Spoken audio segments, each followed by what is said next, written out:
Hey everyone, what is going on and welcome back to today's video. And today we're going to be going over a new operator guide. It is Sunday, so we're coming back with the next operator guide, and today's video is going to be Nomad. Now in the last video, which was the Alibi guide, and make sure to go check that out, the votes were Legion, Frost and Nomad. Nomad won by a landslide with 44 likes, to Legion with 23 and Frost with 17. So she was the obvious winner, and yeah, so today we're going to be doing Nomad in today's video. Now before we jump into this video, we have to outline next week's picks for the operators. So if you're unaware of how this works, I'm going to drop 3 comments in the comment section down below that are all going to be from me, and they're going to be liked. And whichever comment you want to see of the next operator for next week, go and like that down below, and that's how you put your vote in for next week's operator. And to give you guys the options down below, there's going to be options for Sledge, Thatcher and Valkyrie. That's going to be next week's 3 operators, and other than that, let's hop into the video. So as always, we're going to be starting off with the weapon review, moving on to gadget utilization, and then doing operator strategies. And in there I'm throwing in a new thing, which is going to be a play breakdown, which is going to be me doing a play with Nomad, and I'm going to break it down and show you what I did right and wrong. And other than that, let's hop into the video.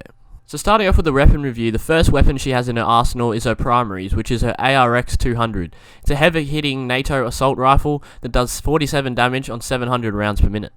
This gun is very damaging with 47 damage a hit. That is one of the higher damage ranges in the game. And if you do use this weapon right, it can be very good, but its recoil pattern is a bit strange. It does go up and down a little bit, and it can definitely be difficult to control, but I'm sure you guys can get the hang of it.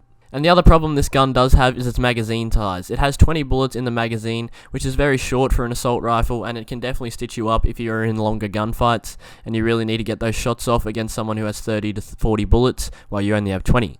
But if you do know how to hit your shots and utilize this right in gunfights, it can be very damaging, and if you're hitting heads, it doesn't really matter. Most people do see this as the superior weapon on Nomad due to the AK's interesting recoil, but personally it's kind of just depending on what you want to use. It's not really specifics, they both are good guns, and it's just what you really prefer. Speaking of the AK, her other primary weapon is the AK-47M.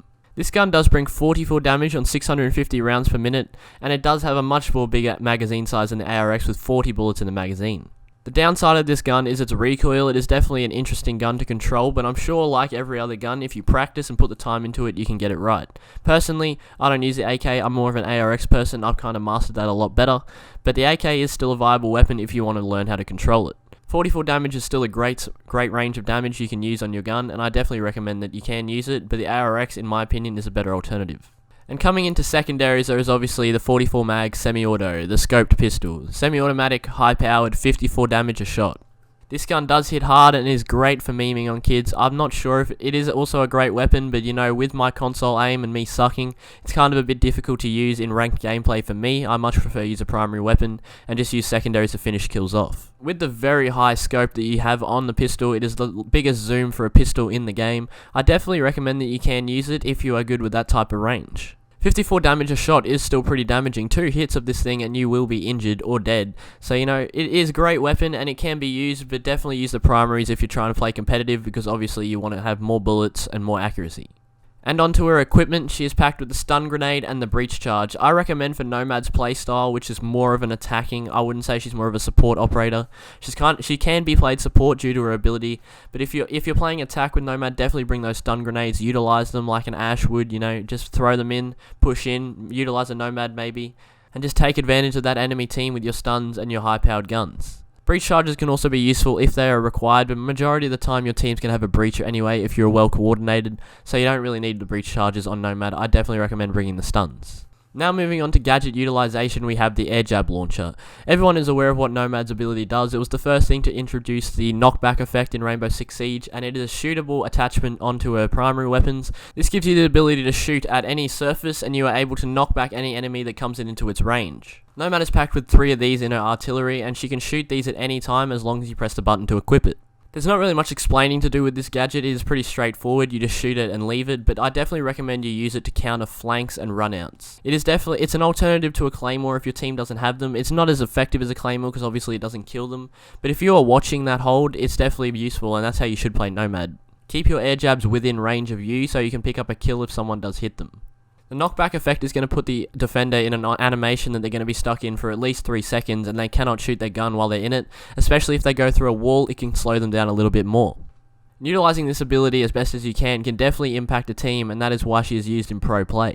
Now obviously we have to go over the counters as well, and she doesn't really have any big counters, but if you try to shoot a Nomad into a objective or anywhere near a Jaeger or Wamai, she's obviously going to be countered.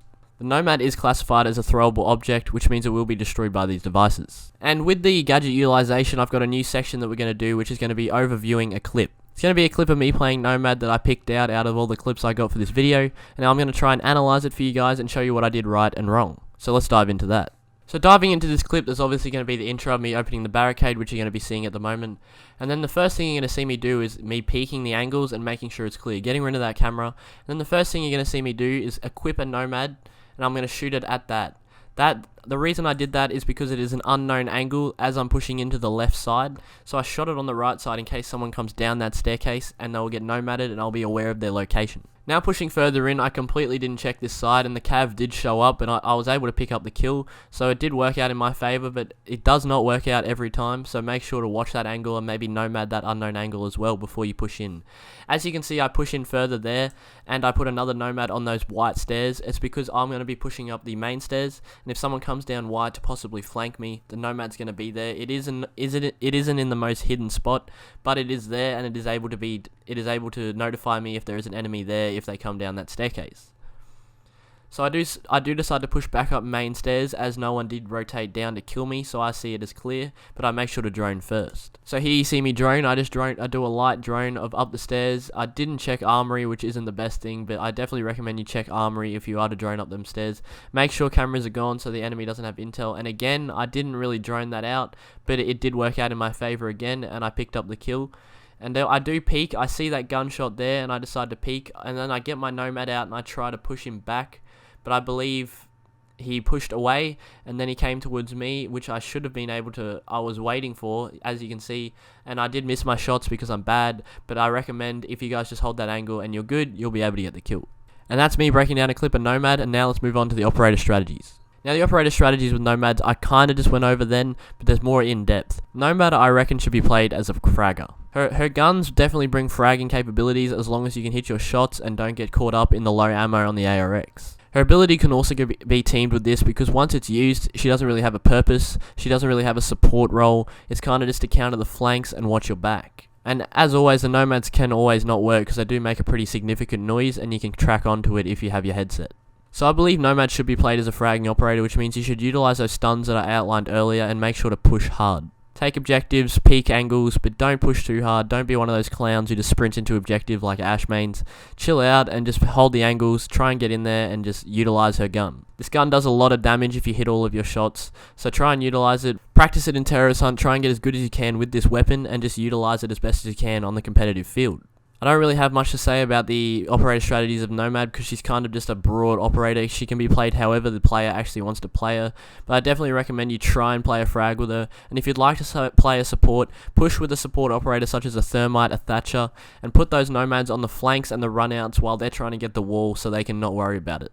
That's your best way of helping the team when you're trying to support the team and play a more team role. And both of those strategies do work on Nomad, and depending on either way you play, just play the way you like to play Rainbow Six Siege. And that's about all I have to say for today's video. I hope you guys enjoyed and learned something about Nomad. I tried to outline the best things I could, and I try to analyze as many things I can about the operator before I make these videos.